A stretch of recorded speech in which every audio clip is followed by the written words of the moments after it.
आप देख रहे हैं कंसेप्ट्स विद प्रोफेसर कुमार।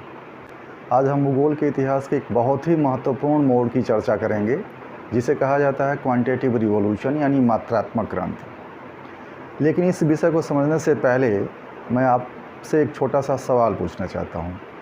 सोचिए, अगर हमसे पूछा जाए कि शहर कहाँ विकसित होते हैं, उद्योग कहाँ स्थापित होते हैं, या जनसंख्या का वितरण किसी क्षेत्र में ऐसा क्यों है, क्या केवल वर्णन करके हम इन प्रश्नों का उत्तर दे सकते हैं? 1950 के दशक तक भूगोल में यही होता था। भूगोल मुख्यतः वर्णनात्मक विषय था। भूगोलवेत्ता बताते थे कि कौन सा स्थान कहाँ है, वहाँ की जलवायु कैसी है, लोग क्या करते हैं, लेकिन वे अक्सर यह नहीं बताते थे कि ऐसा क्यों होता है और इसके पीछे कौन से नियम काम करते हैं। यहीं से शुरू होती है क्वांटिटेटिव रिवॉल्यूशन की कहानी।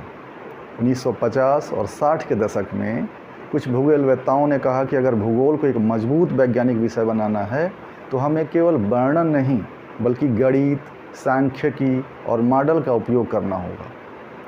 यही बदलाव भूगोल में मात्रात्मक क्रांति कहलाता है। सरल शब्दों में कहें तो क्वांटिटेटिव रिवॉल्यूशन का अर्थ है भूगोल में सांख्यिकी और गणितीय तकनीकों का उपयोग करके स्थानिक पैटर्न और प्रक्रियाओं का अध्ययन करना। इस क्रांति का मुख्य उद्देश्य था कि भूगोल को एक स्पेशियल साइंस यानी स्थानिक विज्ञान बनाया जाए। अब सवाल यह है कि इस क्रांति में नया क्या हुआ। सबसे पहला बदलाव यह था कि भूगोल में स्टैटिक्स और मैथमेटिक्स का इस्तेमाल बढ़ गया। भूगोलवेत्ताओं ने कोरिलेशन, रिग्रेशन और फैक्टर एनालिसिस जैसे तकनीकों का उपयोग किया। एसपीएस सॉफ्टवेयर का उपयोग किया और यह समझने की कोशिश की कि विभिन्न भौगोलिक तत्व एक दूसरे से कैसे जुड़े हुए हैं। दूसरा महत्वपूर्ण जो बदलाव आया वो मैथमेटिकल मॉडल्स का विकास करना था। उदाहरण के लिए वाल्टर क्रिस्टॉलर की जो सेंट्रल प्लेस थ्योरी थी, उसमें नगरों को किस प्रकार से समझा गया। अल्फ्रेड वेबर की जो इंडस्ट्रियल लोकेशन की थ्योरी थी, उसमें औद्योगों की स्थापना किन क्षेत्रों में की जानी चाहिए, उससे समझा गया। इसी प्रकार से ग्रेविटी मॉडल बात करता है। इन मॉडलों के माध्यम से यह समझने की पूरी तरह से कोशिश की गई कि शहरों का आकार, वितरण क्यों ऐसा होता है, या उद्यमी किसी विशेष स्थान पर ही क्यों उद्योग लगाना चाहता है। तीसरा महत्वपूर्ण परिवर्तन था स्पेशियल एनालिसिस का विकास। भूगोलवेत्ता अब यह देखने लगे कि भौगोलिक घटनाएं स्थान में किस प्रकार व्यवस्थित होती हैं और उनके पीछे कौन से नियम काम करते हैं।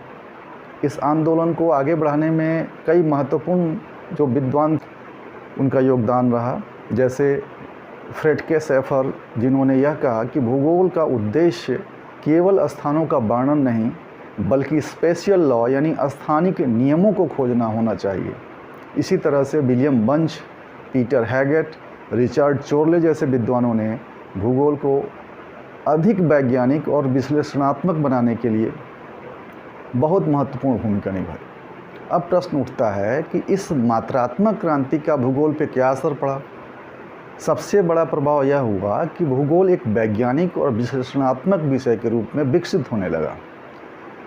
दूसरा, भूगोल में डेटा आधारित अध्ययन बढ़ने लगा और कई नए मॉडल विकसित हुए। Urban planning, regional planning, transport planning जैसे क्षेत्रों में इन तकनीकों का उपयोग होने लगा। आज जो हम GIS, remote sensing, spatial data analysis का उपयोग करते हैं, उनकी बौद्धिक जड़ें भी इसी मात्रात्मक क्रांति में मिलती हैं। लेकिन हर क्रांति की तरह इस क्रांति की भी कुछ सीमाएं और चुनौतियां थीं। सबसे बड़ी आलोचना यह थी कि मात्रात्मक भूगोल मानव अनुभव और सामाजिक वास्तविकताओं को पूरी तरह से नहीं समझ पाता है। दूसरी बात कि मानव व्यवहार, भावनाएं और सांस्कृतिक विविधता को केवल संख्याओं में व्यक्त करना हमेशा संभव नहीं होता है। इसकी जो नेक्स्ट आलोचना की जाती है वो यह है कि कई मॉडल बहुत अधिक सैद्धांतिक और जटिल थे, जिनका वास्तविक जीवन में उपयोग बहुत ही सीमित था। तीसरी बात कि इस दृष्टिकोण में अक्सर सामाजिक असमानता, गरीबी और शक्ति संबंधों जैसे मुद्दों को पर्याप्त महत्व भूगोल में हम लोग नहीं दे पा रहे थे। इसी कारण से सन 1970 के दशक में भूगोल में नए दृष्टिकोण उभरे, जैसे radical geography, humanistic geography, behavioural geography, feminist geography इत्यादि। इन दृष्टिकोणों ने यह दिखाया कि भूगोल केवल स्थानिक पैटर्न का विज्ञान ही नहीं है, बल्कि यह मानव अनुभव, समाज और सत्ता संबंधों का समझने का भी माध्यम है। अंत में हम यह कह सकते हैं कि क्वांटिटेटिव रिवोल्यूशन भूगोल के विकास में एक महत्वपूर्ण चरण था। इसने भूगोल को वर्णनात्मक विषय से आगे बढ़कर एक वैज्ञानिक और विश्लेषणात्मक अनुशासन बनाया। हालांकि इसकी सीमाएं भी थीं, लेकिन आधुनिक भूगोल की कई तकनीकें और विधियां इसी क्रांति की देन हैं।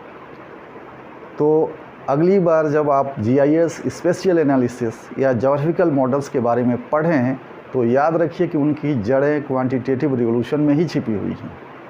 अगर आपको यह वीडियो उपयोगी लगा हो तो इसे लाइक और शेयर कीजिए, और ऐसे ही भूगोल के कंसेप्ट्स को आसान भाषा में समझने के लिए चैनल को सब्सक्राइब ज़रूर कीजिए। तो आगे हम लोग नए वीडियो में मिलेंगे, जिसमें आपका एक और कंसेप्ट मैं क्लियर करूँगा। धन्यवाद।